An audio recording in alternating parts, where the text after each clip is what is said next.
अम्मी की आवाज। जायम अपने नए पुराने घर में अकेला था। उसके माँ बाप एक शादी पर गए हुए थे और उन्हें वापस आने में 2 दिन लगने थे। घर पुराना था, जिसकी लकड़ी की सीरन स्टेयर्स हर कदम पर चार चार की आवाज करती थी।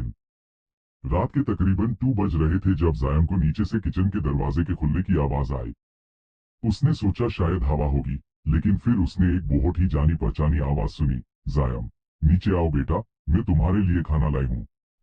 जायम चौंक गया। ये बिल्कुल उसकी अम्मी की आवाज थी, लेकिन वो तो शहर से बाहर थी। उसने सोचा शायद वो जल्दी वापस आ गई है। वो उठा और अपने कमरे के दरवाजे तक गया। जैसे ही उसने दरवाजा खोला, उसके फोन पर एक नोटिफिकेशन आया। उसने स्क्रीन देखी तो उसके होश उड़ गए।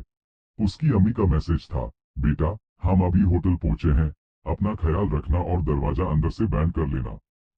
जायम का दिल धड़कने लगा। अगर अम्मी वहां है, तो नीचे किचन में कौन है? वो वही खड़ा रहा, सांस रोके हुए। फिर वही आवाज दोबारा आई, इस बार थोड़ी ज्यादा करीब से और थोड़ी ज्यादा मीठी। जायम, जल्दी आओ ना, खाना ठंडा हो रहा है। जायम ने हिम्मत की और अंधेरे कॉरिडोर में झांका। सीढ़ियों के नीचे उसे एक साया नजर आया। वो साया बिल्कुल उसकी अम्मी जैसा लग रहा था, लेकिन वो बिल्कुल सख्त, स्टिल, खरी थी। उनका सर थोड़ा सा अजीब एंगल पर झुका हुआ था। अचानक वो साया सीढ़ियों की तरफ बढ़ने लगा। उसके चलने की आवाज ऐसी थी जैसे कोई जानवर अपने पिछले पैरों पर चल रहा हो। जायम ने फौरन दरवाजा बैंड किया और लॉक कर दिया। जायम, दरवाजा क्यों बैंड किया? मैं तुम्हारी अम्मी हूँ। ए फ्लैट। वो आवाज बिल्कुल दरवाजे के दूसरी तरफ थी, लेकिन अब आवाज में थोड़ी भारी पैन हैवीनेस थी, जैसे कोई पुराना रिकॉर्ड बज रहा हो। फिर दरवाजा जोर जोर से बजने लगा। खोलो, खोलो, खोलो। जायम अपने बिस्तर के नीचे छुप गया।